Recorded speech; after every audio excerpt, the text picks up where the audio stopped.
سلام عليكم. رسالة بقولها لكم من كل قلبي لكل متابعي السوشيال ميديا، خصوصا كمان اللي بيعلقوا. من فضلك ما تصدقش صورة. بمعنى ايه؟ بقى يطلع بوستات كتير قوي عبارة عن صورة لشخص وجنبها كلام منسوب للشخص ده ان هو قاله. طيب انا لما اشوف ده هل انا شفت بعيني الشخص قال؟ لا. يبقى الوضع الطبيعي يا جماعة ان احنا لا نصدق ولا نكذب.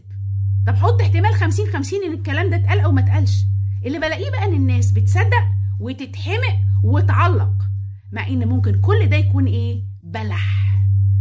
صانع محتوى خياله واسع، عايز مشاهدات وتفاعل، ينزل الحاجة والناس تصدق وتعلق.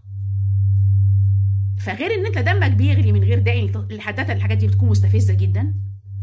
انت كده بتساعد صانع المحتوى المدلس الكذاب ان محتواه يزيد يتنشر، والحقيقه بتقع في حاجه تانية في علاقتك بربنا، هي سوء الظن. ولو عملت شير او كده تبقى انت بتنشر اكاذيب، ما انت مش متاكد. بتصدق ليه وبتعلق ليه؟ على الاقل حط احتمال 50-50 واطلب من صانع المحتوى انه يقول مصادر كلامه، ده حقك عليه انه يحترم عقلك.